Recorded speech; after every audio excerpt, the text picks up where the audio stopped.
House Republicans today blamed the Biden administration for the chaotic and deadly U.S. withdrawal from Afghanistan in 2021, accusing the White House of ignoring Afghan, allied, and military advice and conducting a subsequent cover-up.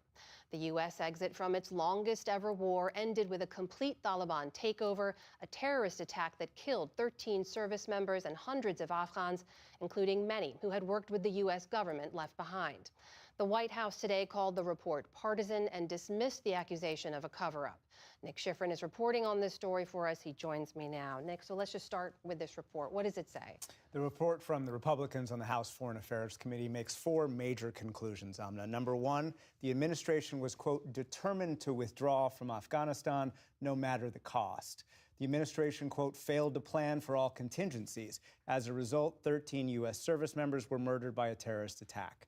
U.S. national security was degraded, and America's credibility on the world stage was severely damaged. And the administration conducted a cover-up, misleading and in some instances directly lying to the American people. House Foreign Affairs Committee Chairman Mike McCall. This was a catastrophic failure of epic proportions. Some say Saigon was the worst. I say this was.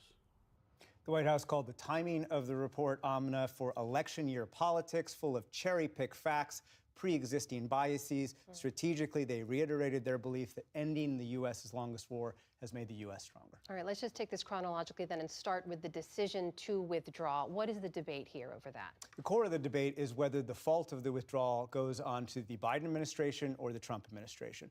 In February 2020, the Trump administration signed the Doha Agreement.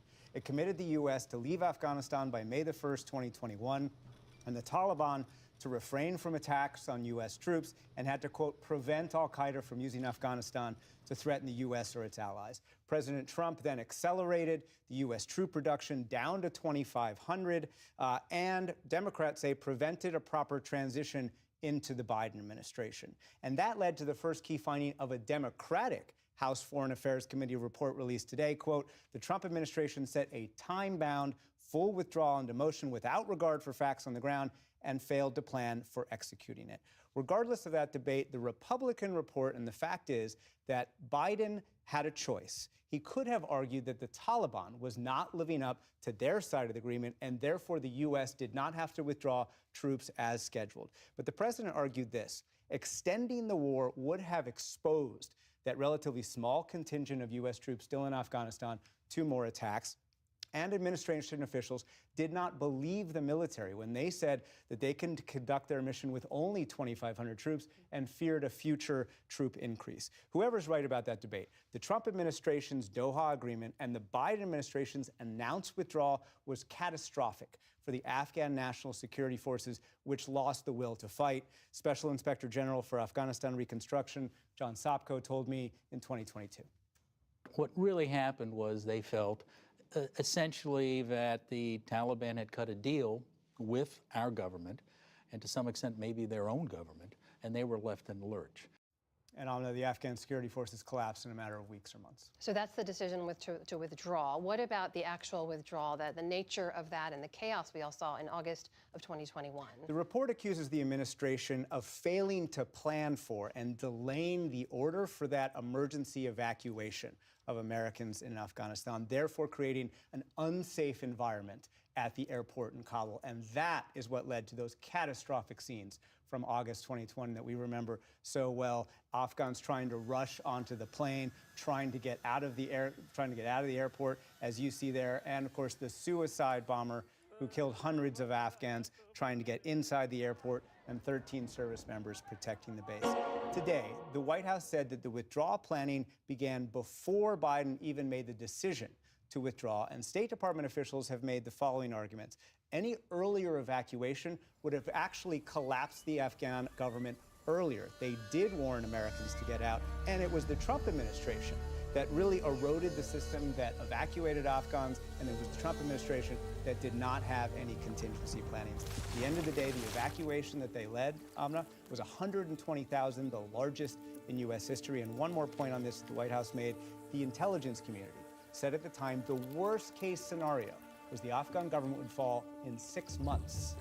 That meant the administration, the military diplomats thought they had more time than they actually did. Nick, as you and I both know, we covered Afghanistan for years. It's fair to say the context here, it's important, is that none of this is just about the U.S. or decisions made in the weeks or months prior to that withdrawal. Yeah, just two things of what you and I have talked about for years, Amna. One, Ashraf Ghani, the president of Afghanistan, he fled on the morning of August 15th, despite promises to everyone that he would be there until the end. That is what sparked the government collapse, and that is what sparked chaos at the airport. And number two, every single Afghan expert that you and I have spoken to document decades of mistakes. Iraq and early Pentagon decisions meant a lack of early U.S. investment in Afghanistan, counterterrorism raids that killed the very people that the U.S. was trying to protect, Obama's surge with an end date, Pakistani safe haven for the Taliban, Afghan corruption. That list, sadly, is very long. Nick Schifrin, thank you so much for laying that all out so clearly. Thank you.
No one shall deny my people a new home.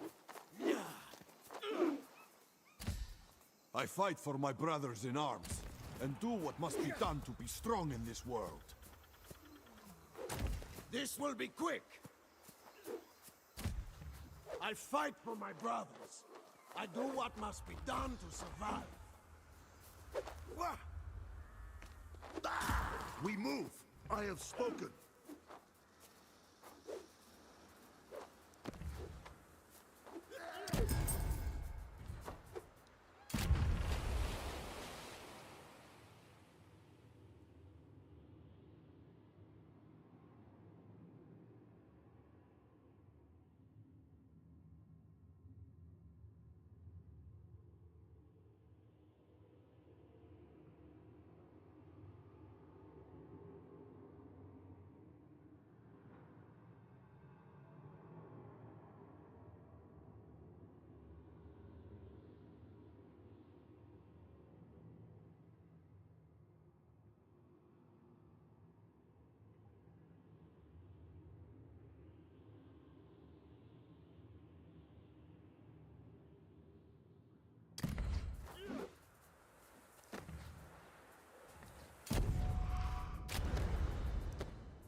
And so we meet again.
This, please!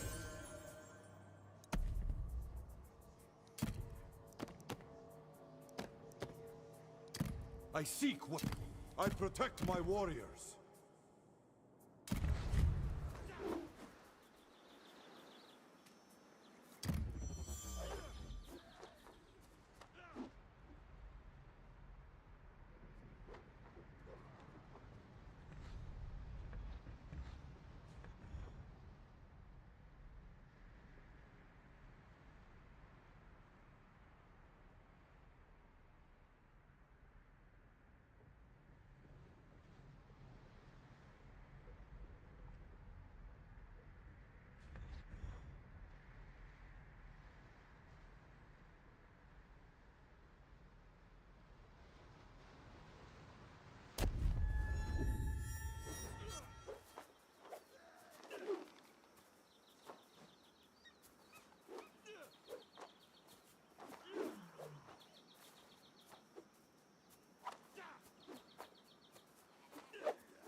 Wonders stand against the sky. Only strength matters. Set up camp, men. Life is not fair. Neither am I. Men, ready yourselves. Yeah!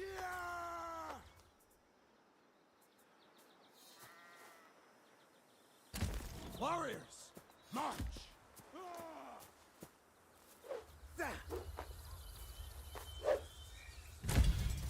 Prosper at all costs. This too shall pass. This is your last day. Life is not fair. Neither am I. Stand easy. Move out, men. Day and night we seek. Unburden yourselves. Say your final words. Meet your gods.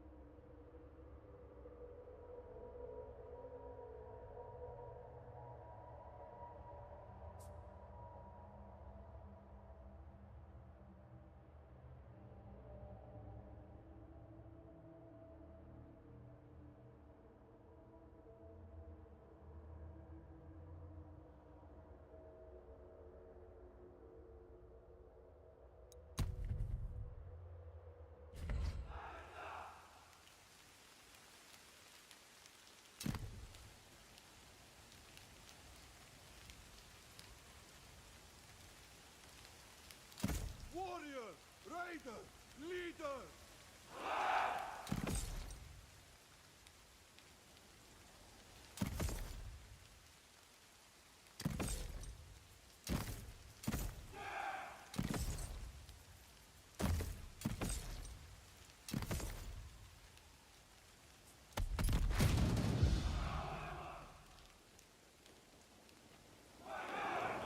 So shall it be. It's raining! We will at last not fix our morning!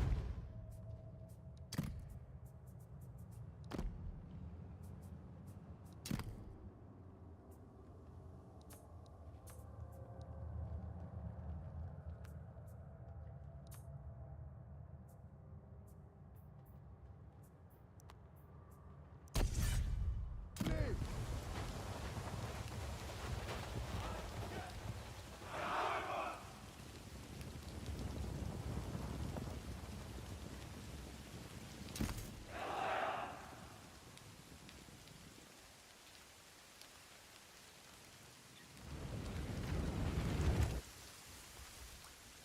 We will surround them in no time!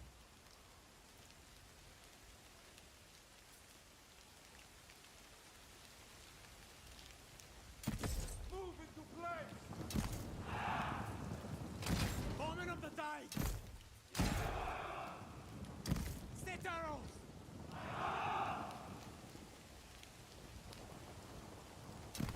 Start marching! Warrior!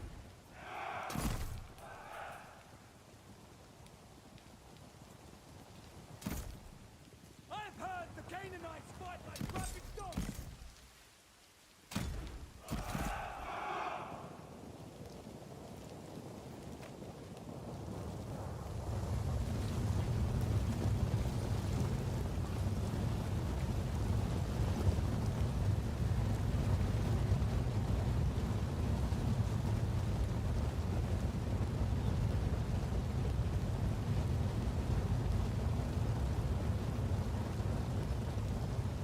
Put these savages down!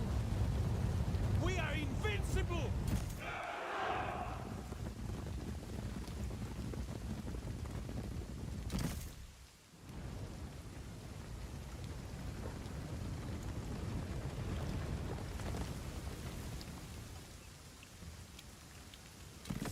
Raise that fire!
slings!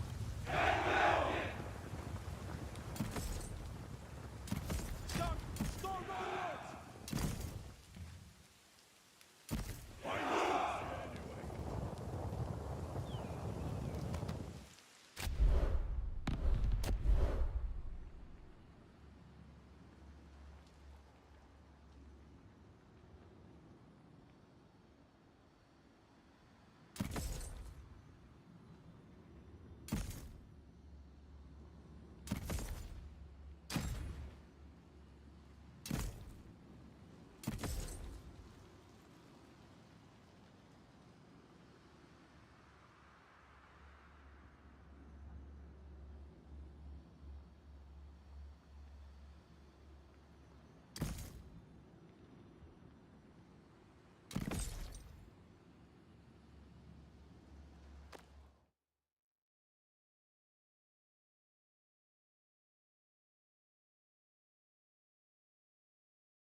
Slingers, cast away!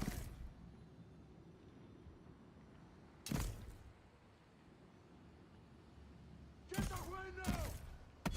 Slings loose!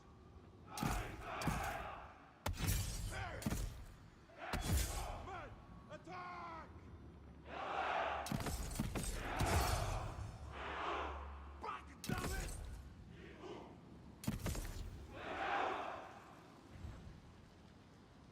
Watch their heads!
fingers!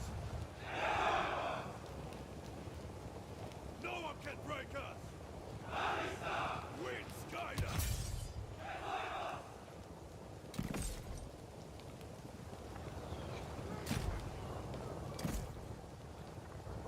Gods have mercy!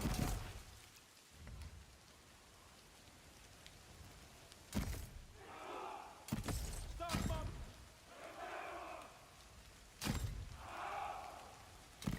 Warriors, march! After me! Race like fire! I was thirsty and...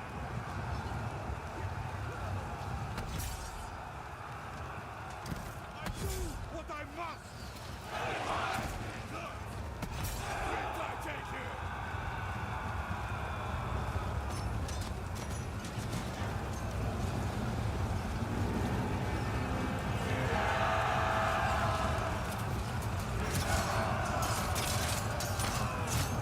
Don't get riddled with arrows!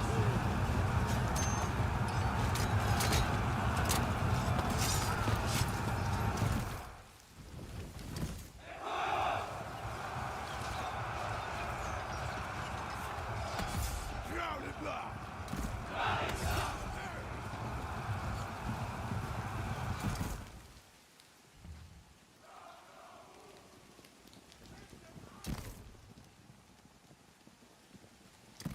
Stop marching!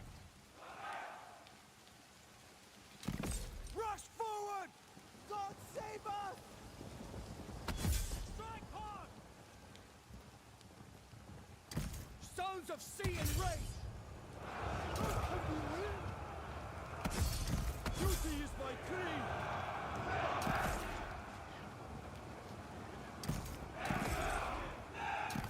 March forth! Change position!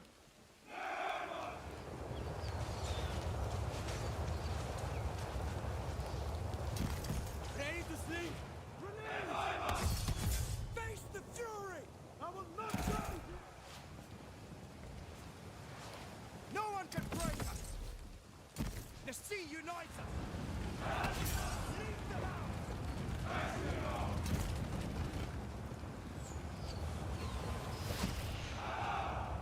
We will fight another day!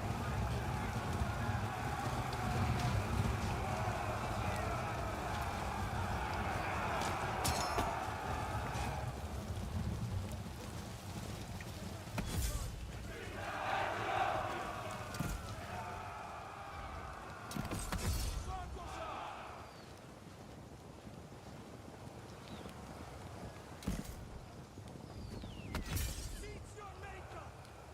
Brothers, run! Winds guide us! On our way! Storm onwards!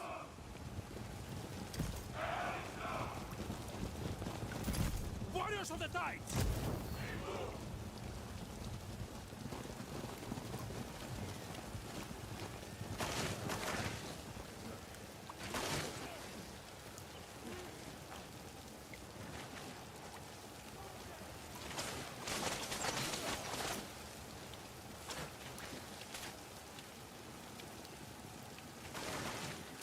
Fight for glory! Prepare to die! I'm begging you! Survival is my goal! We are in both! Warriors, march!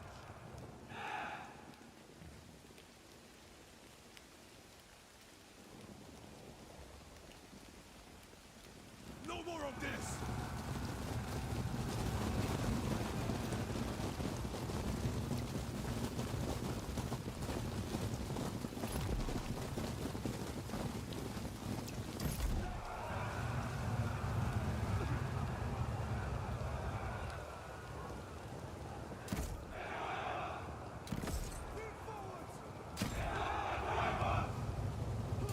Nothing but fighting!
the best!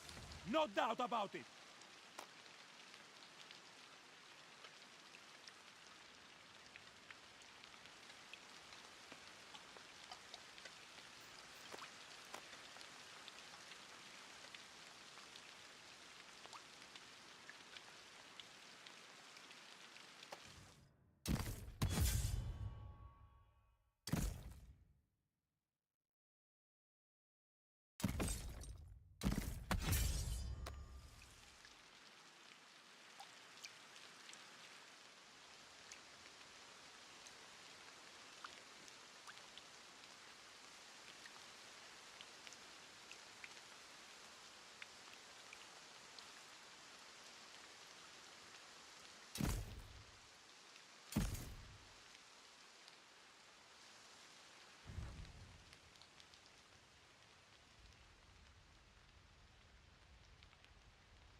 We are good at this!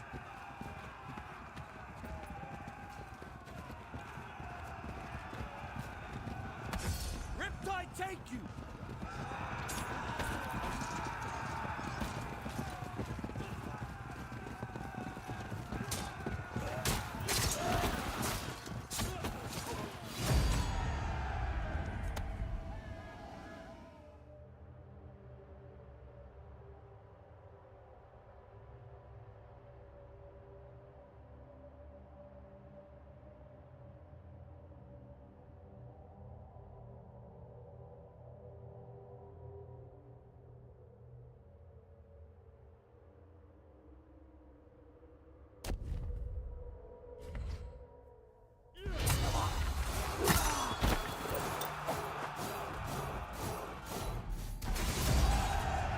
Strength and will prevailed.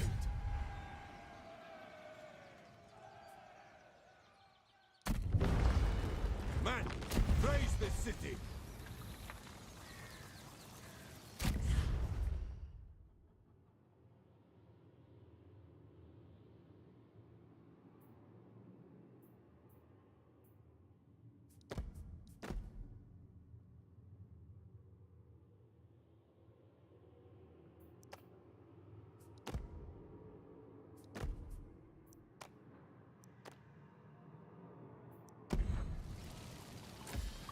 I fight for my brothers in arms, and do what must be done to be strong in this world. Quite a message.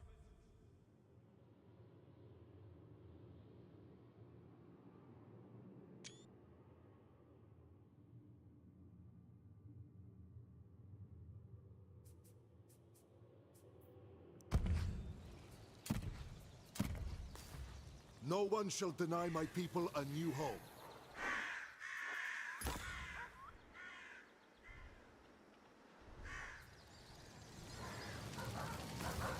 Anything I can do, I will. Life is not fair. Neither am I.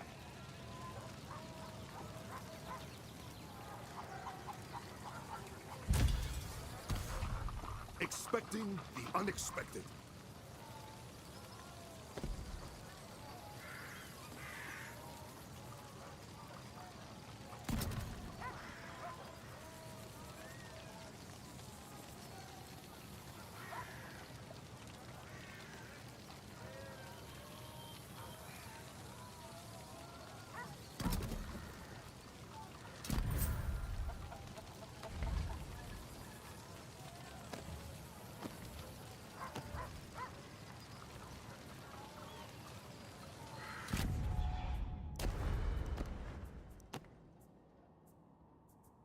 Perhaps we can overcome our spotted history.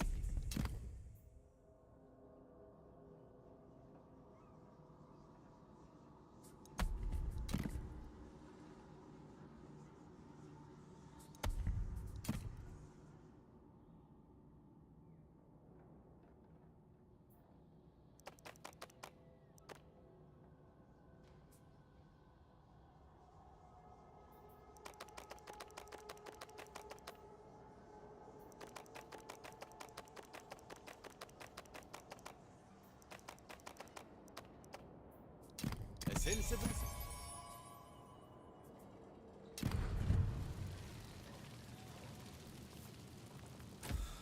I fight for my brothers. I do what must be done to survive. Order the warriors to march. Prepare ambush.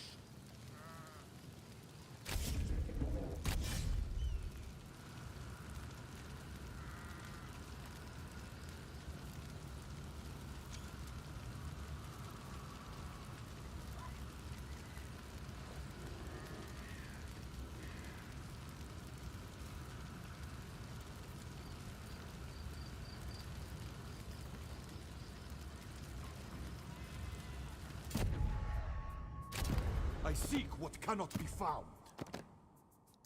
I protect my warriors.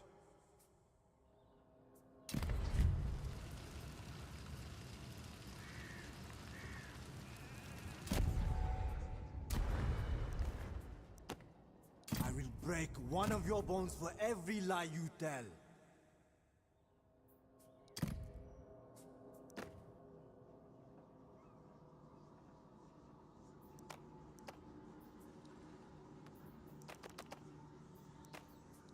Do not.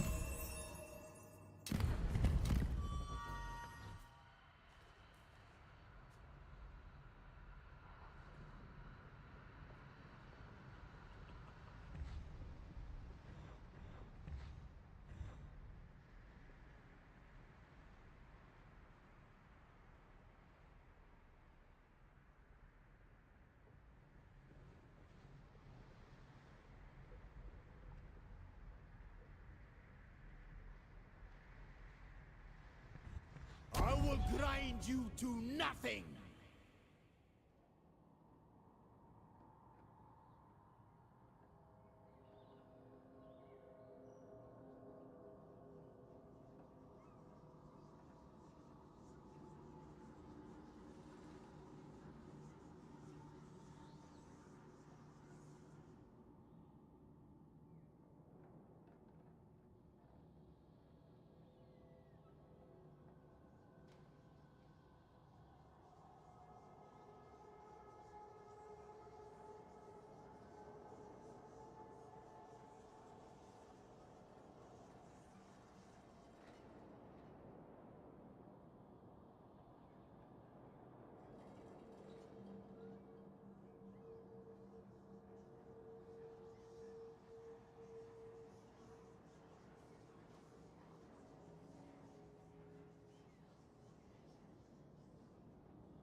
The old lion perseveres.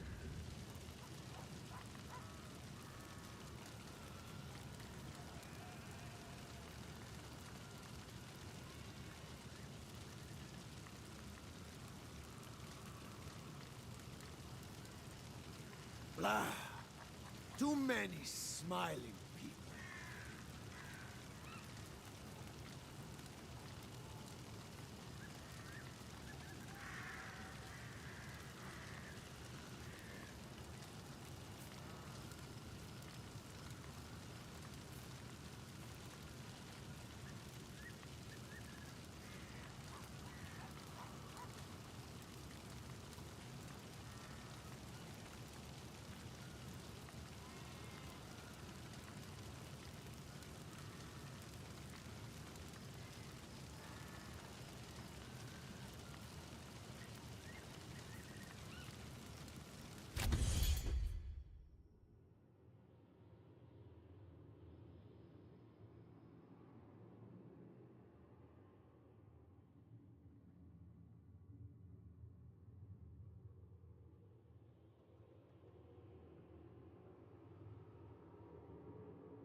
Strong still.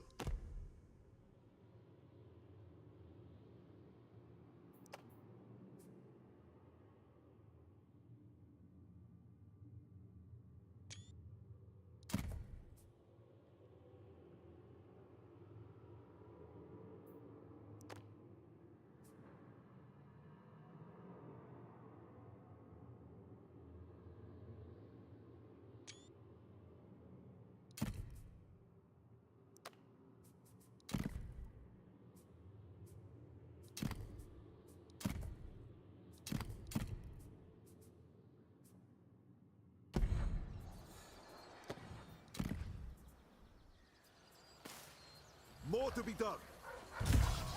My faith is redoubled.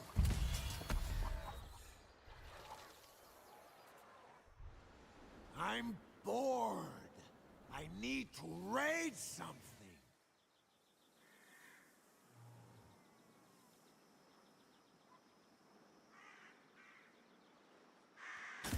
We walk with Kufaba.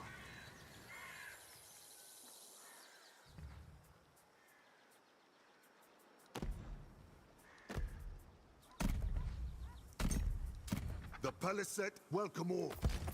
All warriors are worthy.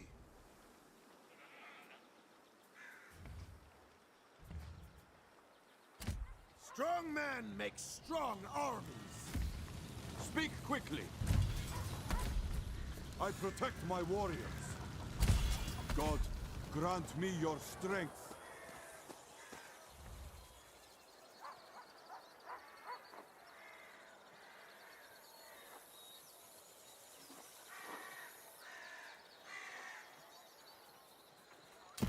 Set up camp, men.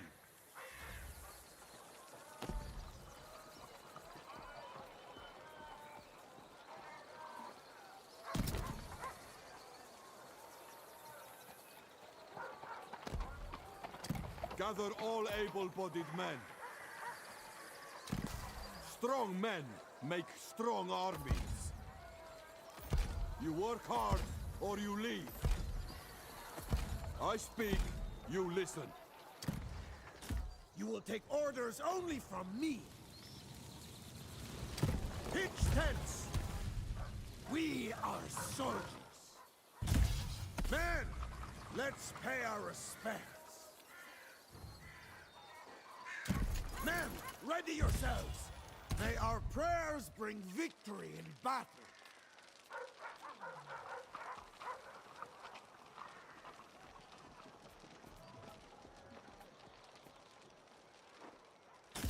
Warriors, march! Hardship cannot last.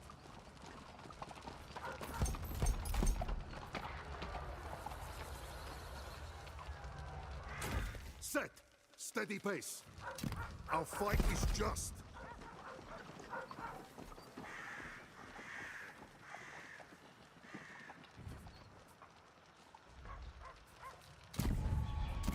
Prosper at all costs. I protect my war. And so we meet again.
Necessity drives me.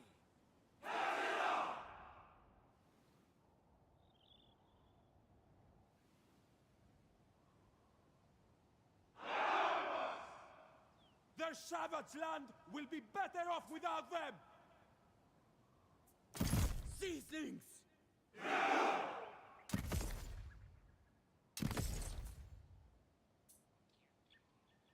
War is inevitable!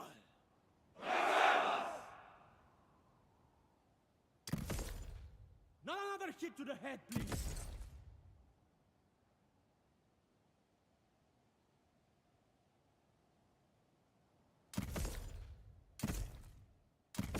Without doubt!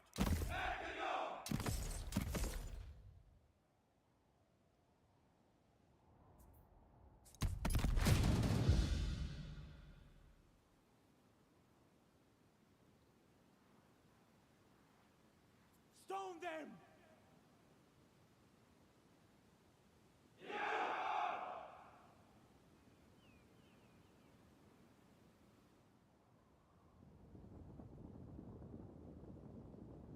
For the sea gods!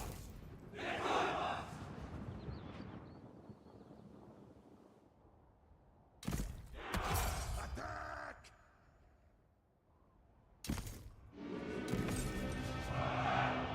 So many bows!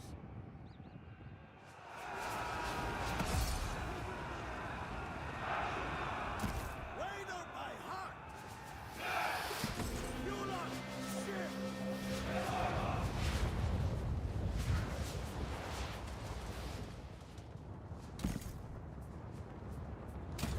Stop now!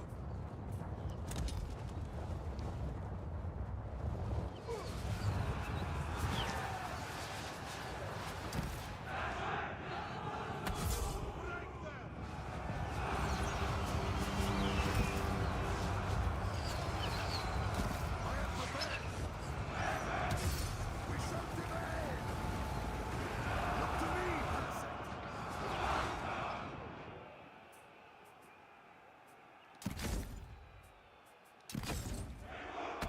Surrender, weaklings!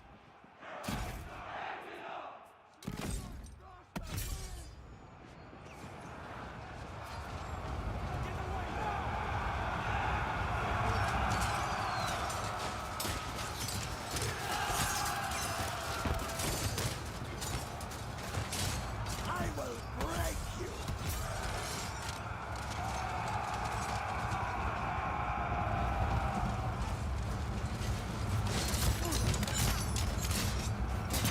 Pull out now!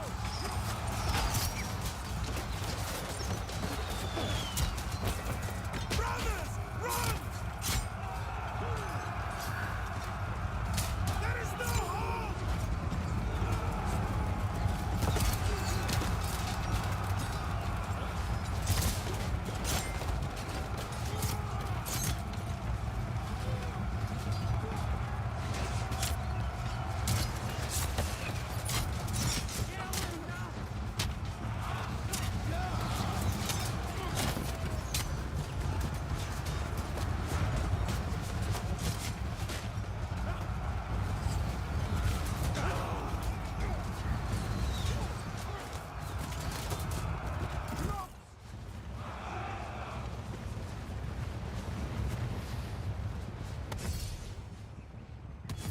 I'll strangle you!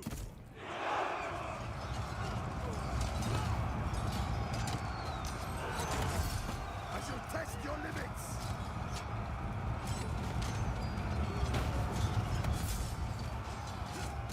Retreat!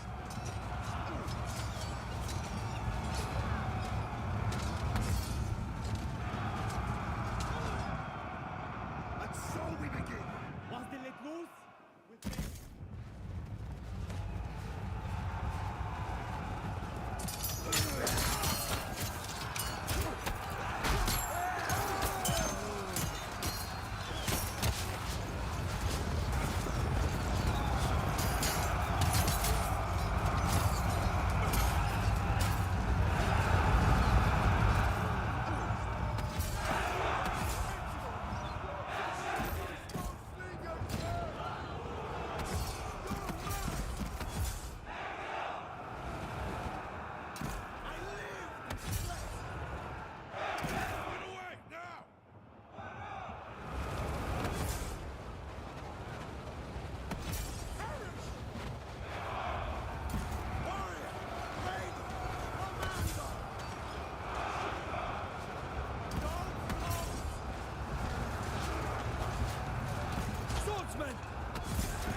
fight another day.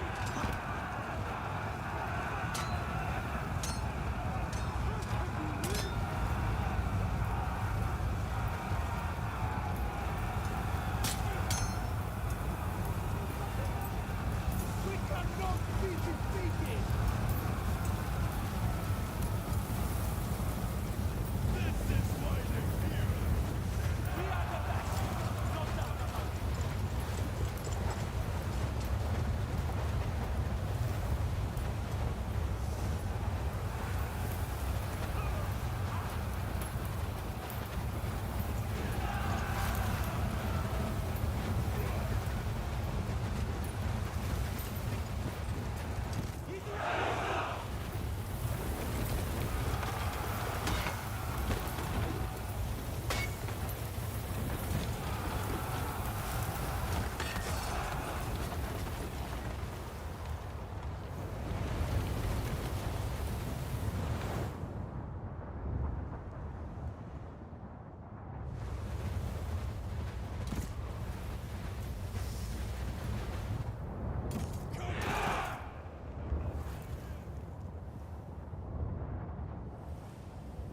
Glory to the sons of the sea!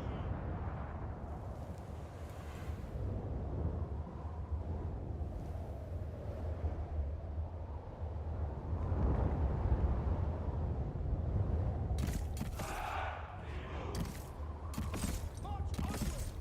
Now, move!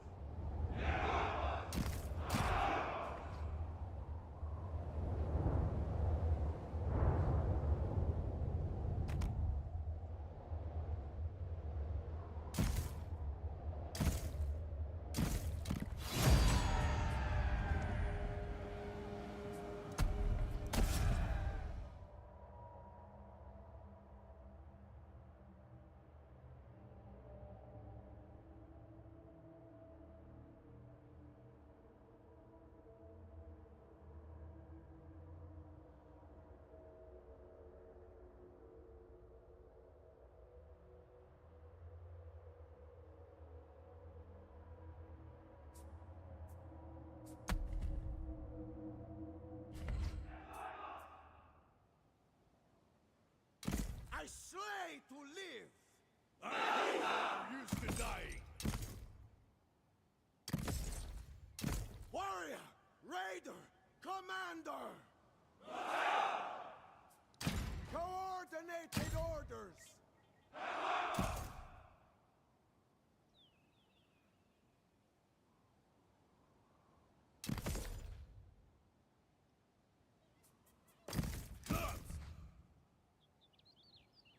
They won't dash you, right?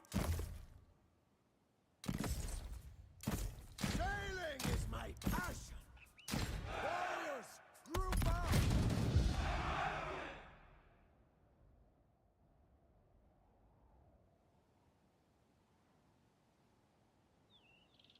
Slingers cast away!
do what I must! Axemen! Let's get out of here!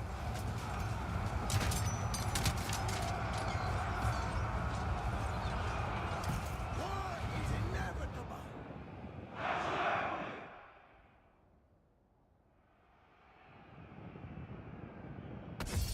Full attack! There is no hope! Killing time!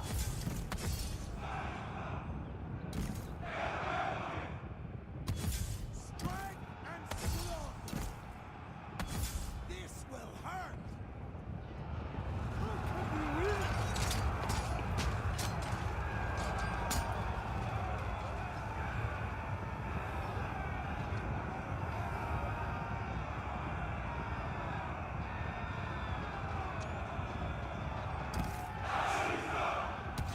Slaughter them!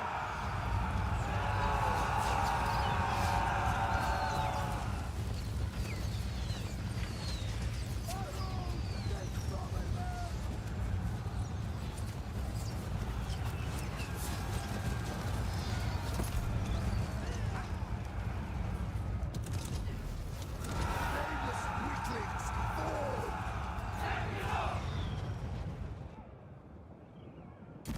Ready to slay! That's it! Run, you cowards!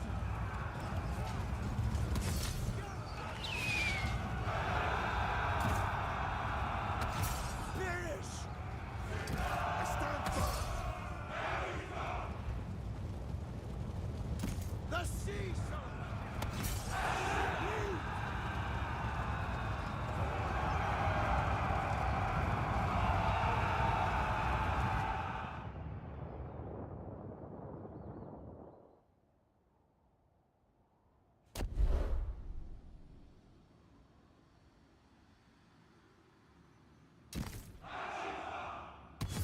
You're mine!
Fight hard!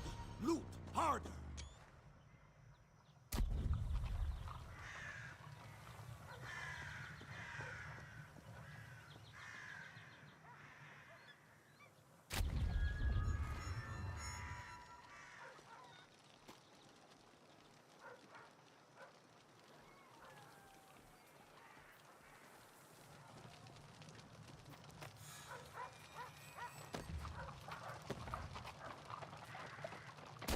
I fight for my brothers in arms, and do what must be done to be strong in this world.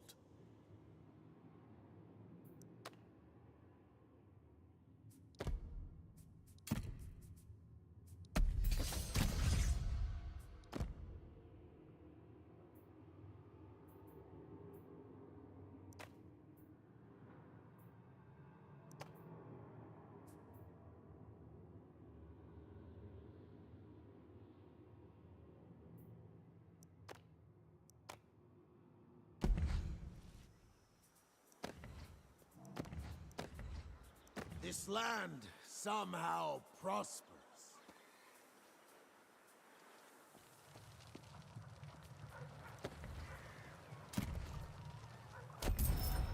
We stand as friends today. Pray we will be the same tomorrow.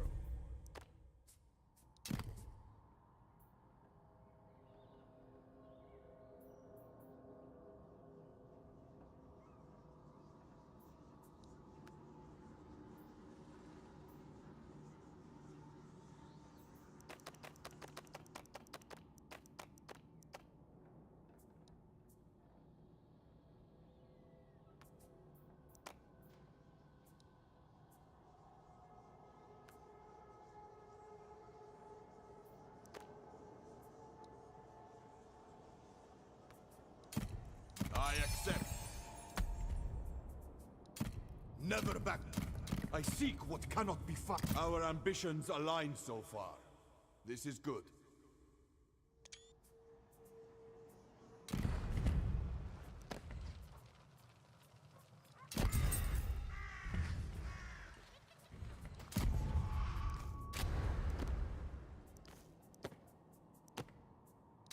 I seek our ambitions align so far. This is good.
I like.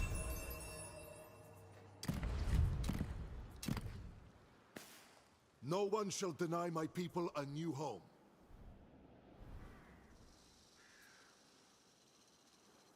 Wonders stand against the sky.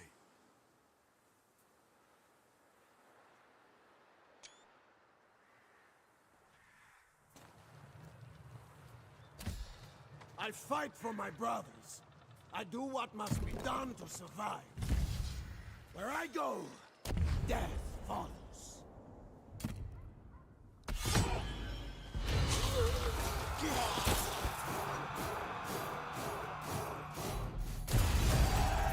Warriors, I commend your victory. I live up to my people's faith. Find me someone to fight.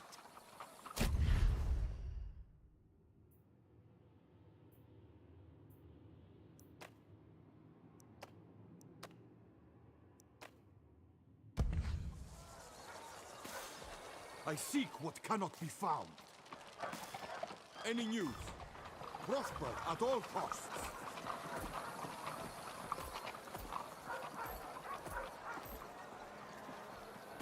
We go there next.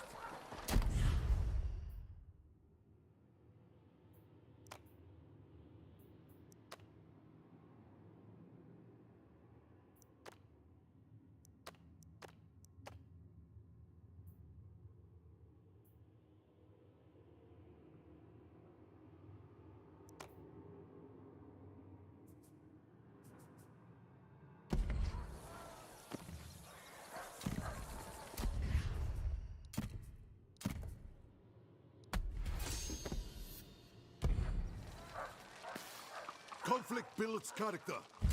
Our time comes.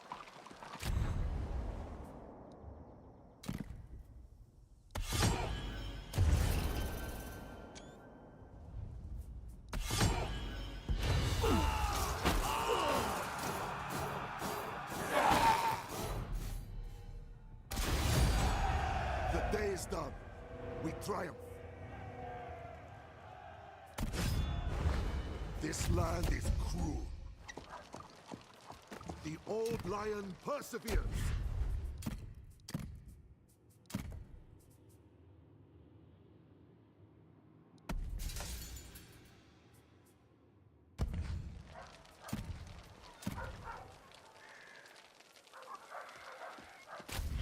Ready for anything.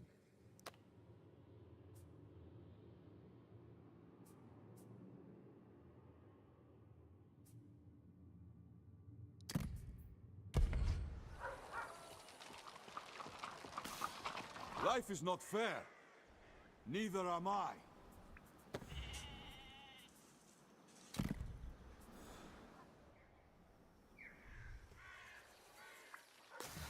Anything else?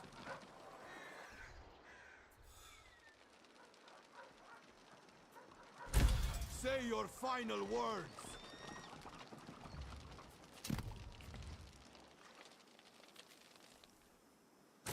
Reach that location. Duty calls! In hunger and plenty.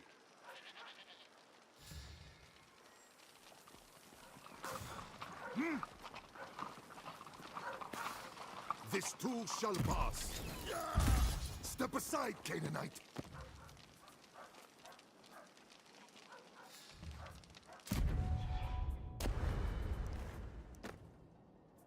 I will break one of your bones for every lie you tell.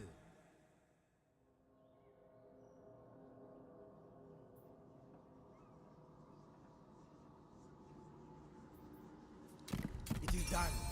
Get...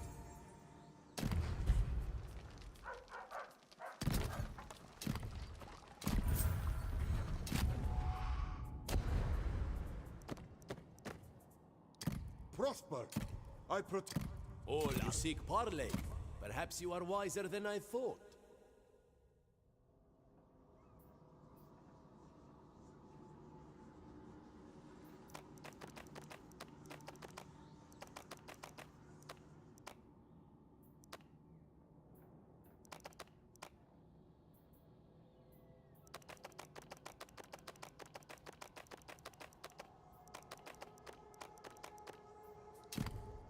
I see you.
Tomorrow night's presidential debate between Donald Trump and Kamala Harris will take place in Philadelphia, in a state that could prove to be the deciding factor in the race for the White House.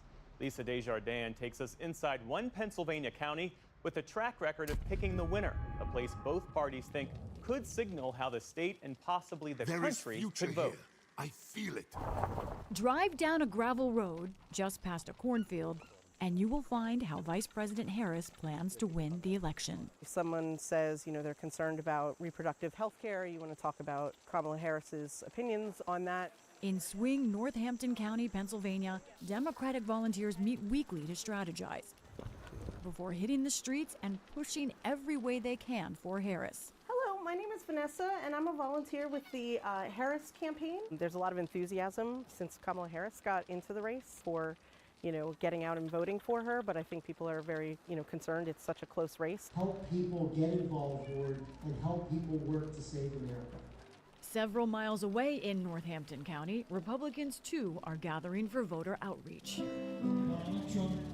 In one room, we see the span of the MAGA coalition. Some focused on Trump as a strong leader, at least 2 others on conspiracies. Among the things this woman told us is that Joe Biden is actually dead, replaced by a fake.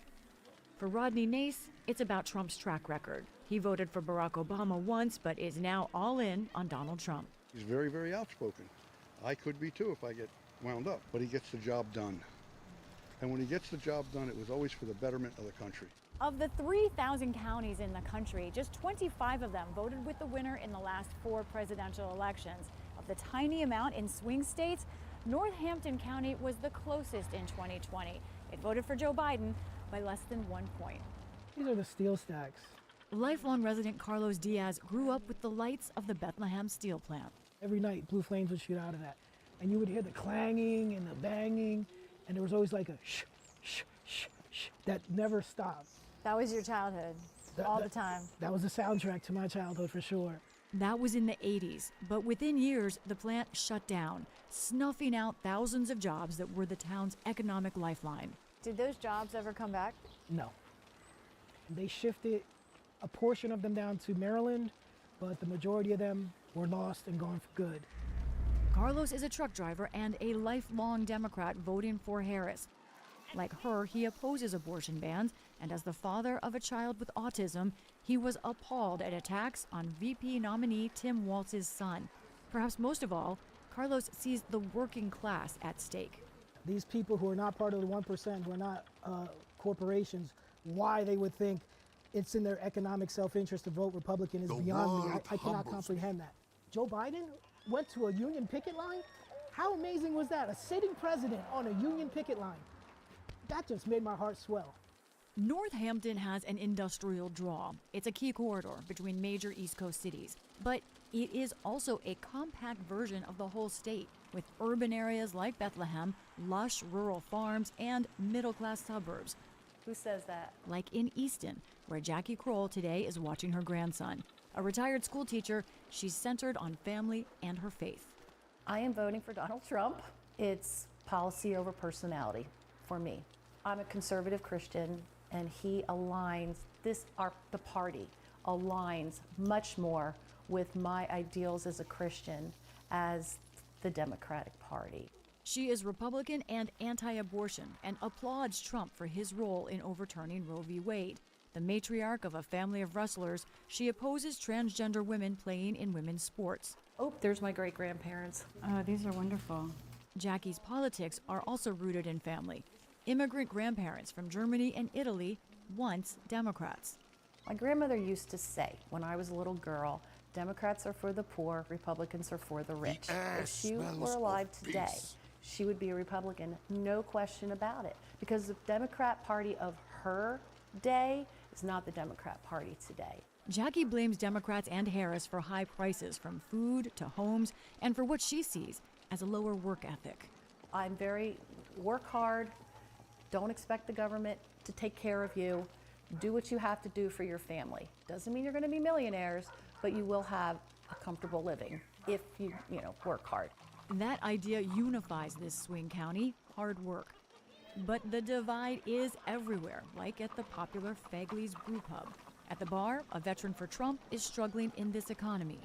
I haven't been able to finance a house because the rates are too high. A few feet away, a group of hard-nose on Trump see a threat to rights and democracy. I generally just do not think that Mr. Trump could could leave the country at all.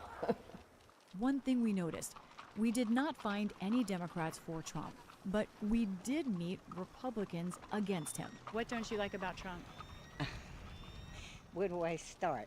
Like Dolores Cole, we met her at that Republican event. She's been in the party 62 years and does not mince words about Trump, noting he's a convicted felon, or about Trump voters. They just worship their God, who is Trump, and that's it. He can do no wrong, even though he does, so they don't think for themselves. I'm thinking for myself and for my country. Love for country is evident here, along with strong divide over what that means.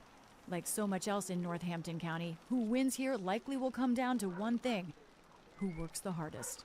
For the PBS NewsHour, I'm Lisa Desjardins in Northampton County, Pennsylvania.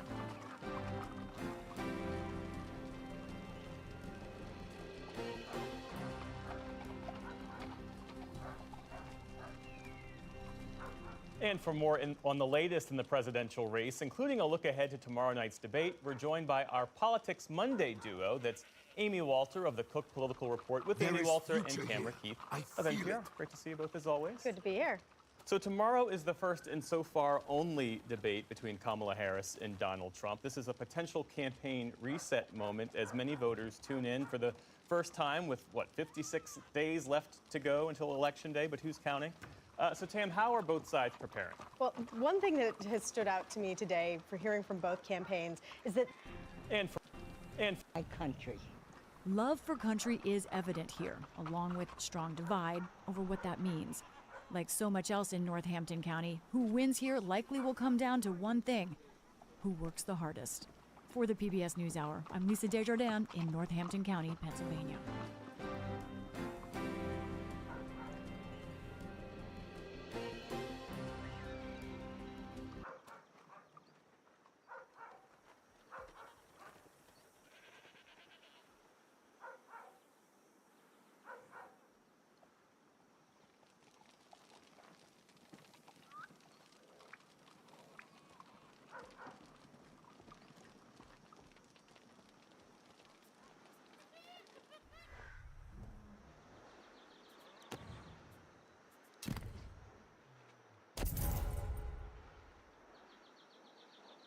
And so we meet again.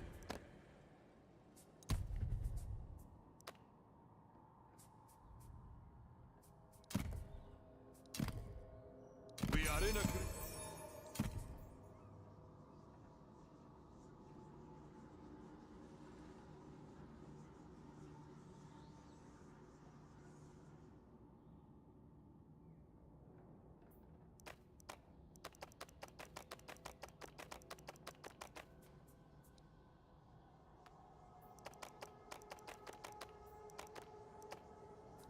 I accept.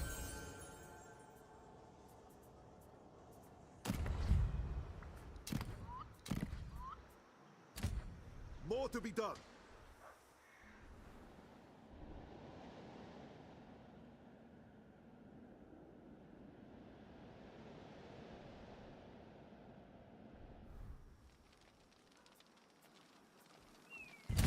We shall not be stopped.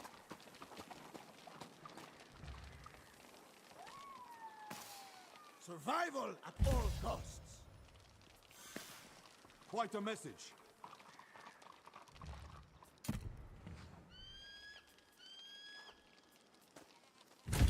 Meet your gods. I protect my warriors. Follow this route. This is your last day. Another challenge surpassed.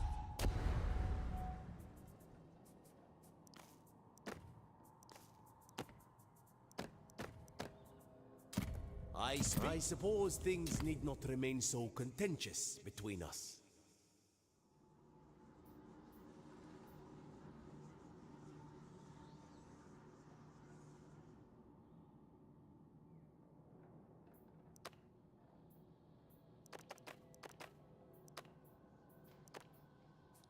And I thought we'd never...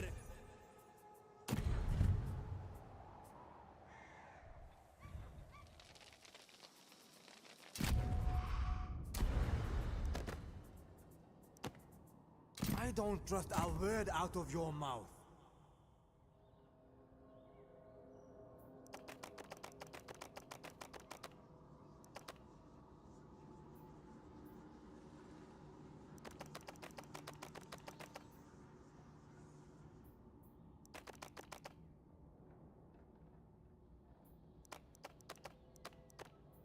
It is done.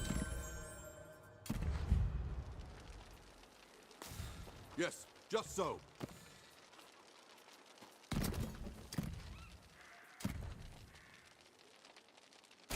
Only strength matters.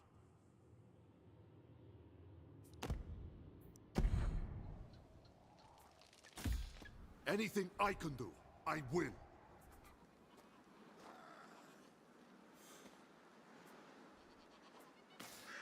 Me? Why, I'm a perfect nobody. Prepare to die! We walk with Kuvava. Continue the siege! I answer the call.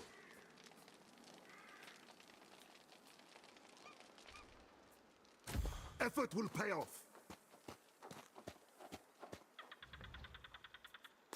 I come for you!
Move!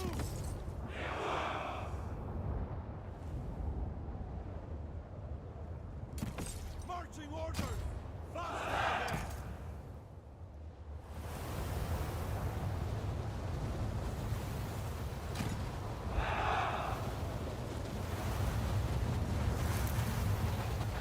It's just son!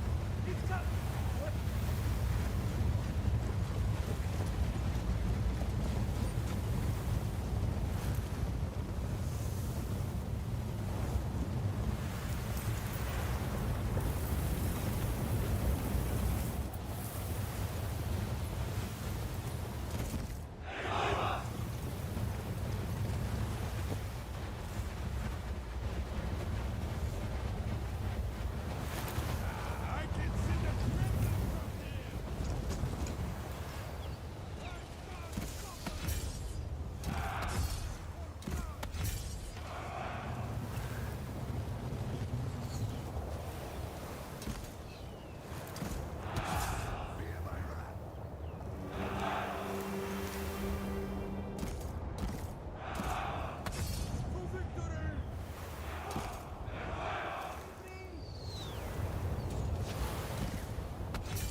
Necessity drives me! Ceaselings! Fast now, men! The sea unites us! On our way! Storm onward! Stand in the air! It isn't natural! Clubs! Perish! No!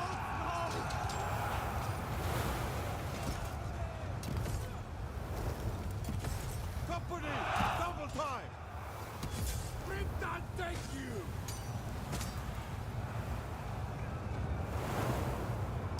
The strong prosper! Fast now, men! It's just some! It's just...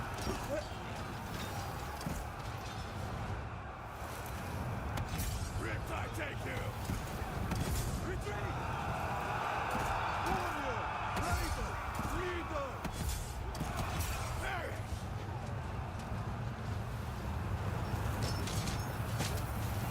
Retreat!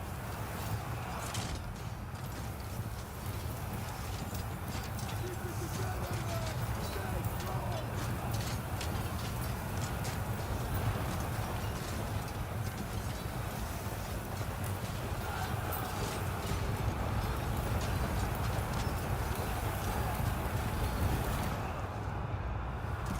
Fist of Poseidon!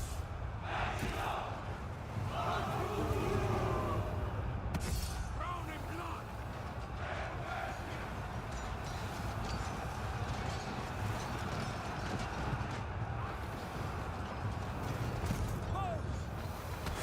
I'll strangle you!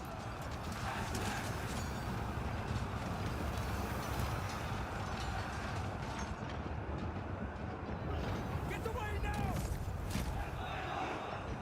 Confirm orders!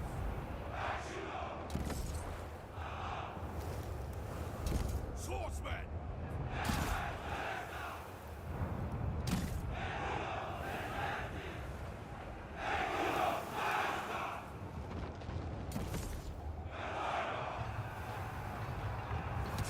Attack them!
We triumph over our enemies!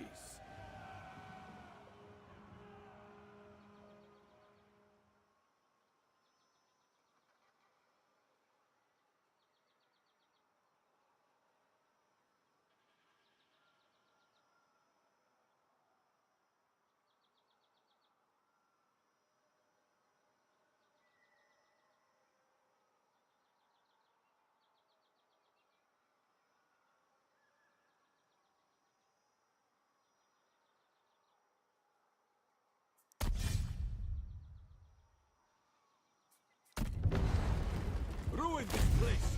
To the ground!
No one shall deny my people a new home. Our time comes.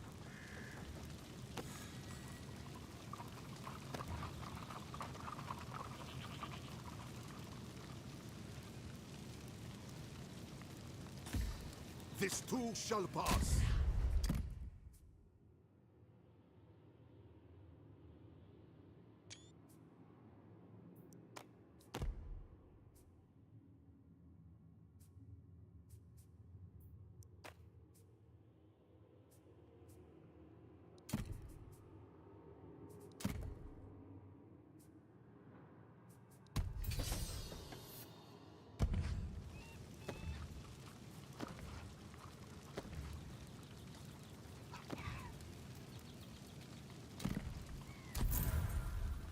Our ambitions align so far. This is good.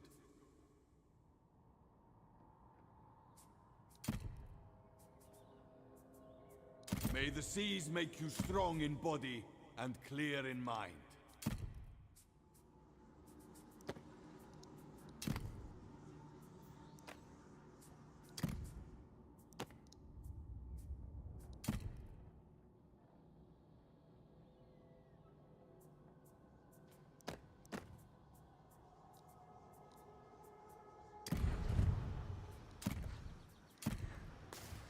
I fight for my brothers. I do what must be done to survive. Short trek ahead.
You work hard, or you leave.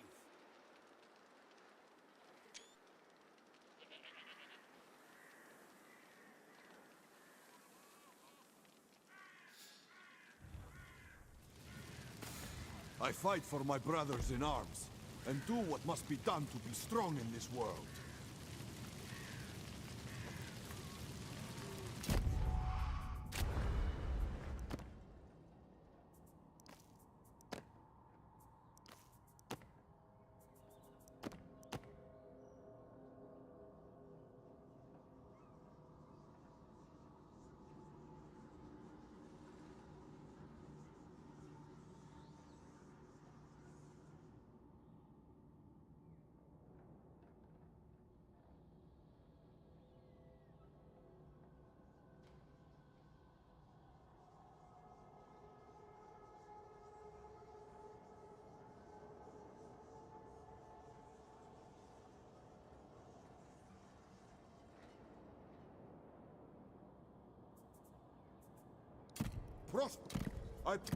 I speak, others listen. I stand. I will defend my home. Blessed by the I recognize a liar when I see one.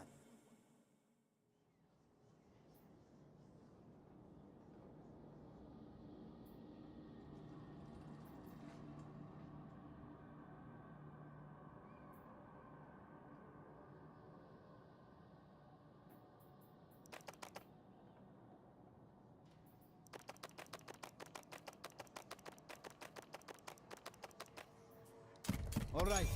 Is that all?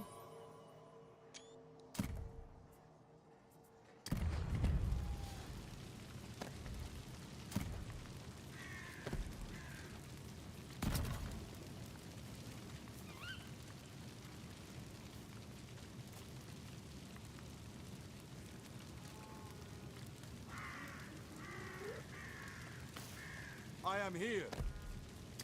You work hard, or you leave.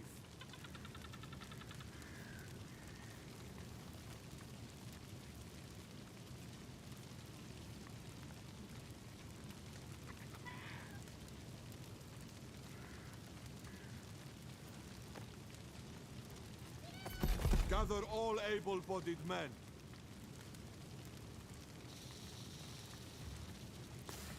Life is not fair. Neither am I.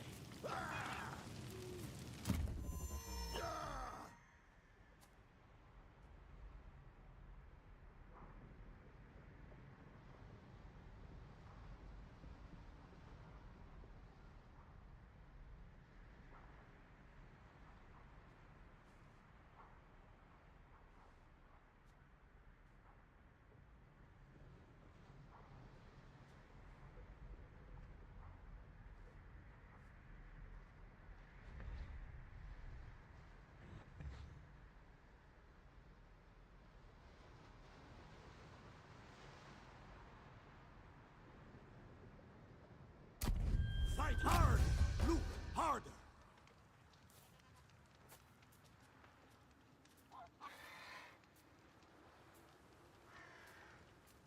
Perhaps I can find a better life.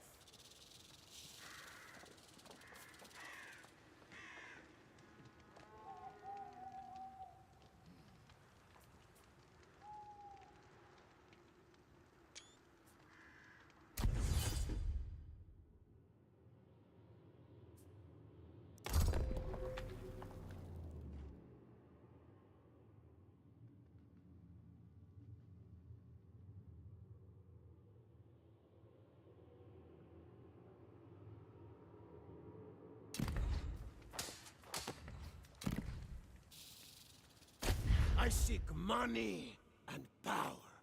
That's it.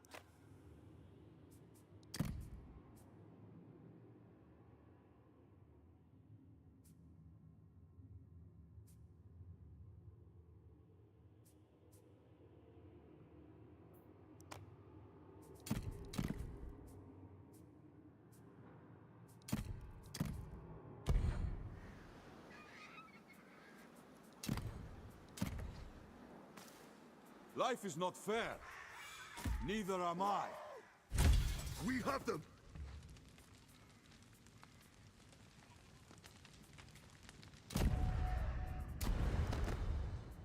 Why are you so bitter towards me? Is it fear or envy?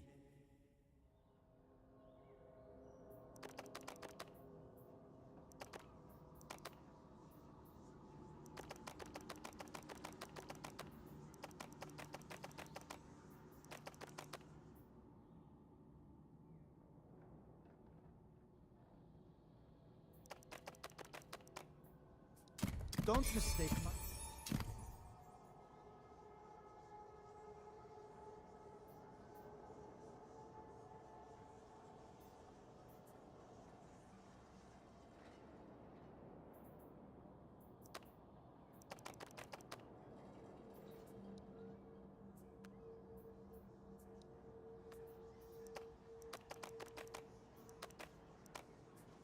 Fine.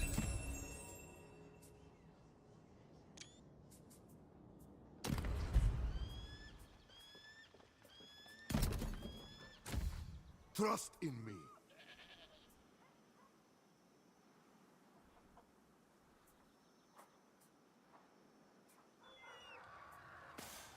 Ready to go! Only strength matters. This is your last day!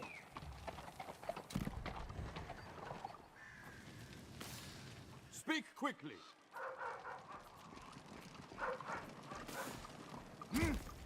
Me? Why, I'm a perfect nobody. We move. I have spoken. We go there next.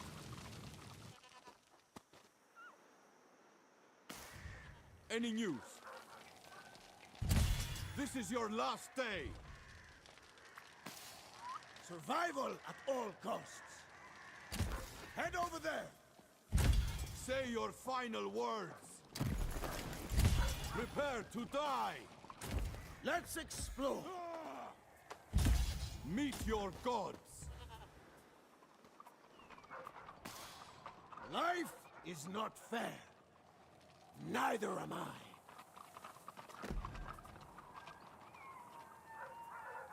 Move those legs. Move out, men.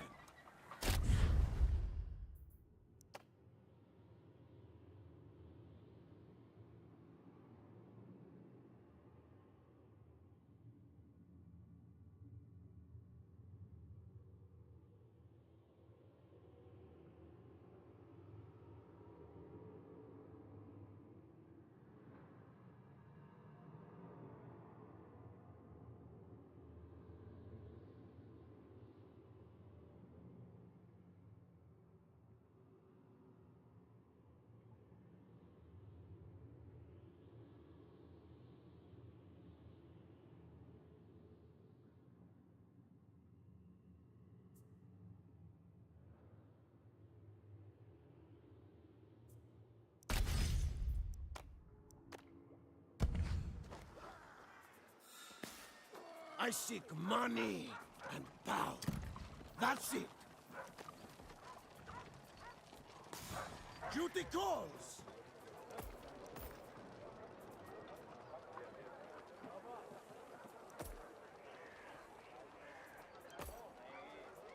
Destination set. You will take orders only from me. Gather all able-bodied men. Strong still. I promise to keep up. Slow but sure.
Ready for anything.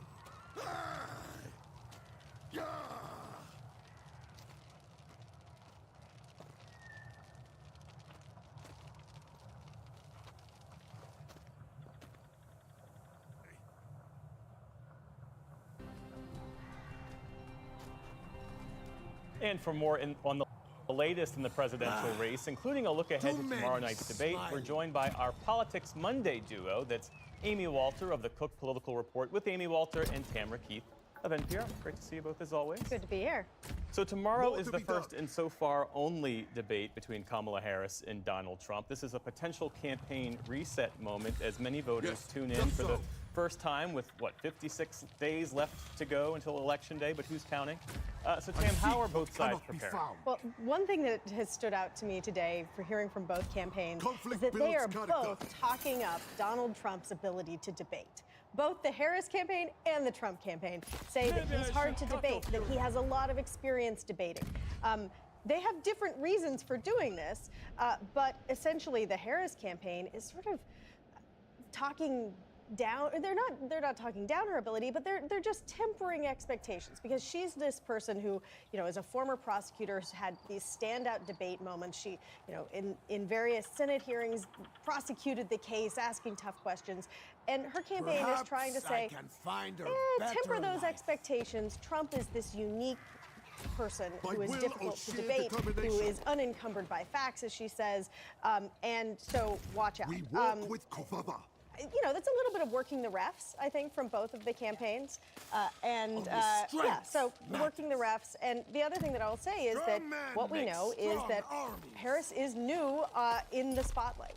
She has not been running for president long. A lot of people didn't get to know her when she was vice president. And so this is a very high stakes debate for her to introduce herself to voters. Trump is well introduced. People know who he is. Her campaign would like to remind people of some of his flaws, but those flaws may not be as on display as some of her supporters would like. And Amy, for that reason, you can argue that Kamala Harris and Donald Trump are in many ways speaking to different audiences. We're trying to reach different parts of the electorate. What constitutes a win for Trump or you leave? The whole, I think Tam said it quite well at the end there, which is this is all about defining Harris, this entire debate. It's very hard to see that people are going to walk away from the debate saying, I feel so much differently about Donald Trump than I did a day ago, right? Those are pretty locked in. But for Harris, she really does have to speak to those swing voters who have, maybe they voted for Biden in 2020, but haven't completely come back into the Harris camp or into voting against Donald Trump again. And they want to understand who she is, what she's going to do for them. So to the point that Tam made about lowering expectations, I think for a lot of partisan Democrats, what they would like to see is the Kamala Harris that showed up in the Supreme Court hearings, going after, and as one Democrat said to me, just having a takedown of Donald Trump. That is not what Kamala Harris needs to do. She needs to be speaking to an audience that isn't interested in her taking down Trump, but they want to know what is she going to do for them. For Trump, talking to Republicans today, his top priority is stick to the issues, stay away from the personality.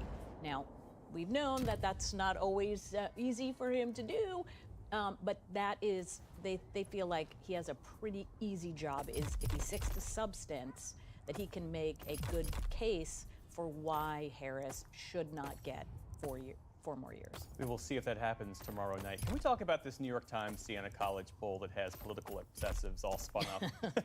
Because it shows that the race is basically tied nationally, unchanged since President Biden was in the race. And the battleground polls show basically the same thing. The biggest lead that Harris has is in Wisconsin, which is by 3 points. But the takeaway here, Tam, is that this is an agonizingly tight race. Yeah, absolutely. And it has been all along. Certainly, Harris is performing better than President Biden was in the month of July. However, this is just a really close race. If you remember, the presidential election was decided by a small number of votes in a small number of states in 2016 and again in 2020. And so both of these campaigns are really set up to face that again.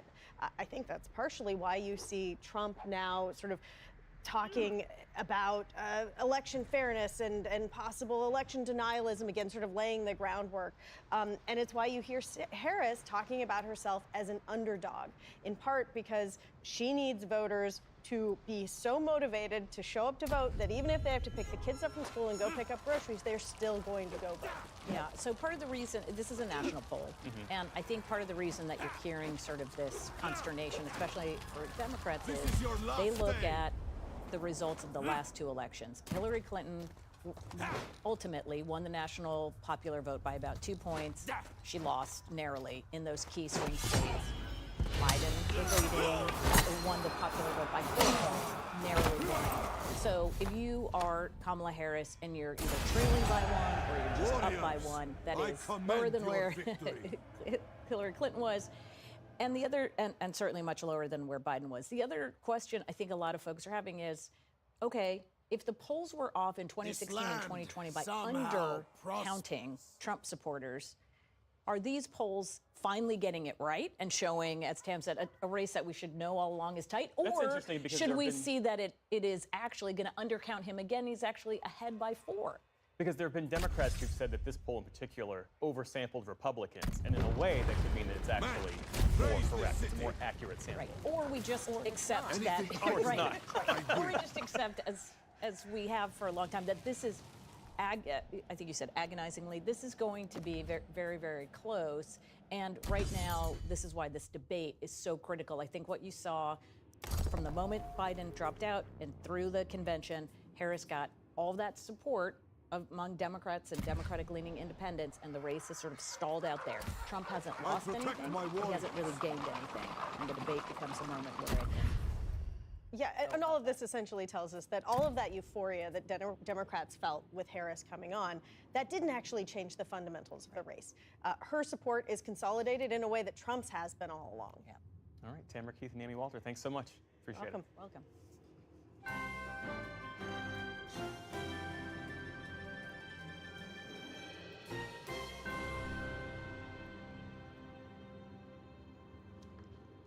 Today, the small city of Springfield, Ohio, found itself at the center of a fraught election year issue, immigration. Republican vice presidential candidate J.D. Vance claims that Haitian migrants in Springfield are, quote, draining social services and causing chaos.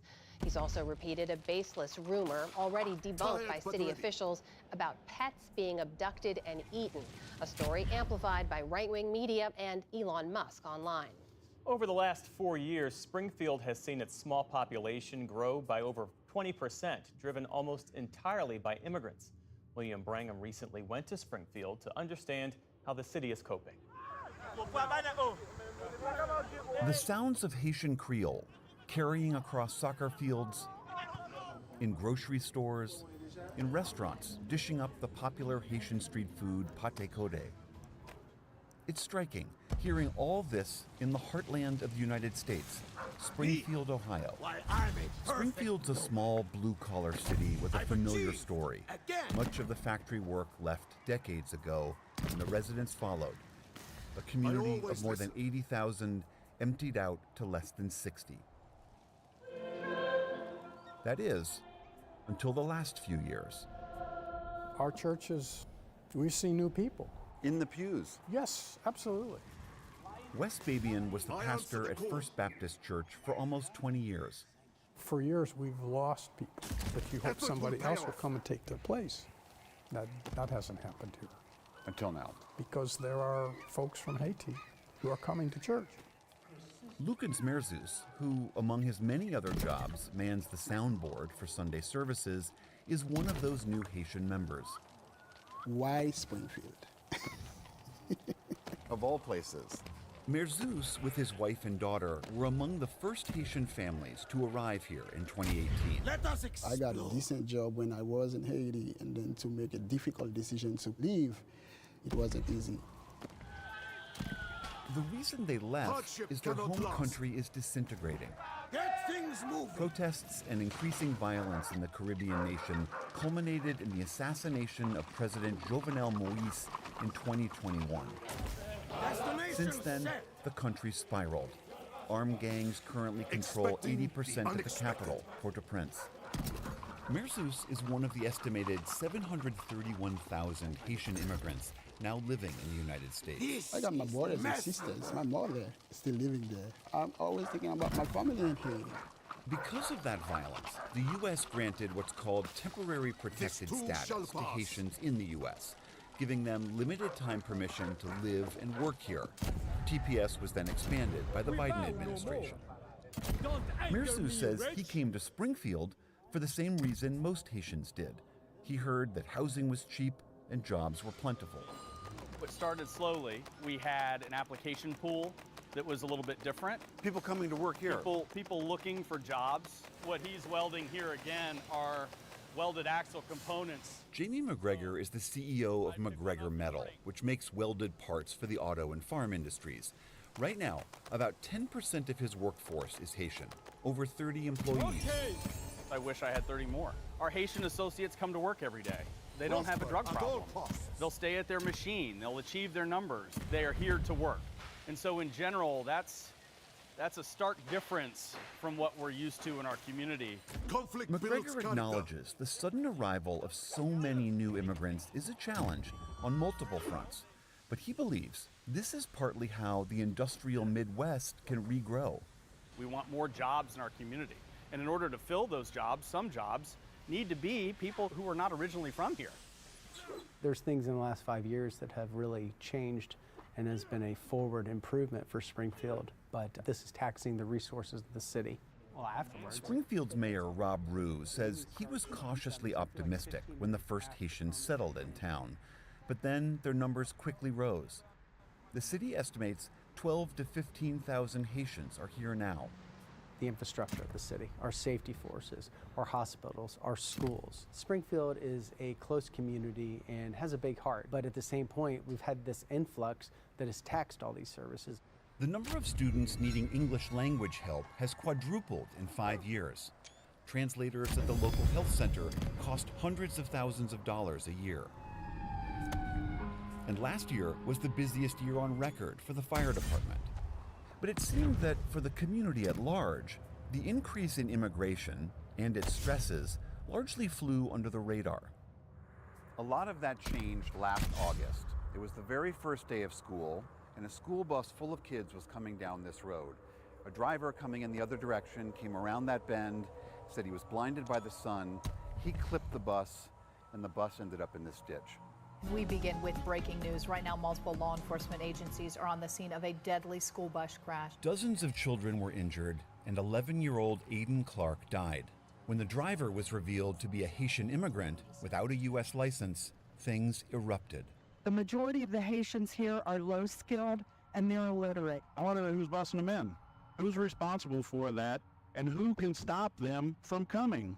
Our concerns don't have anything to do with racism. They have to do with lack of affordable housing. For the past few months, Springfield resident and former journalist William Monaghan has been a fixture at City Commission meetings.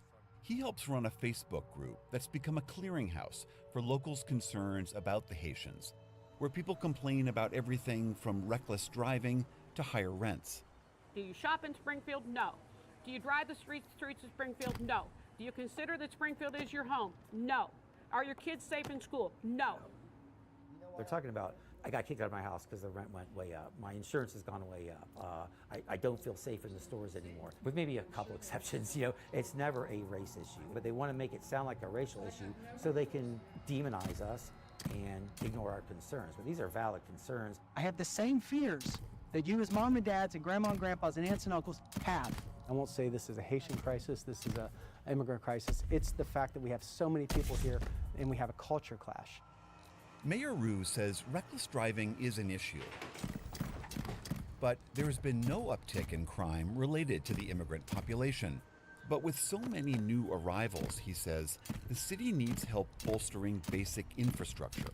We say we need help, basically for translation services and safety forces. That's what we're looking at. Our hospitals need reinforcement. In the meantime, local nonprofits like St. Vincent de Paul have stepped in. Here, people learn how to apply for jobs and how to navigate the city's computer system. It's really important that when you file applications with immigration, A translator and a local lawyer help this woman with her visa application. In a building across town, Vilas Dorsonville runs a support center that helps Haitians integrate into American life. He understands why so many new arrivals into an established community can create conflict. They have the right to express themselves because we are living in a free speech world, whether it is from the Haitian side who are trying to find jobs and opportunities, whether it is from the locals who are complaining because too many people are coming here It's human being. We are expressing ourselves the way we feel, but at the end of the day, we have to fight our way out to live together. But he says many Haitians would also return home if the violence subsided. Do you hope one day to go back to Haiti? Yeah, hopefully. I can't wait, hopefully, to go back to Haiti, because I'm dreaming Haiti. Dreaming Haiti, meaning at night while you're dreaming, you're there. Yeah, I'm there. So still working, still trying to integrate, and then facing these challenges all the time in the US, but I'm also dreaming of my country. For now, the residents of Springfield, old and new, will continue writing the latest complicated chapter in the story of immigration in America. For the PBS NewsHour, I'm William Brangham. I dread the day. The tide might bring them back.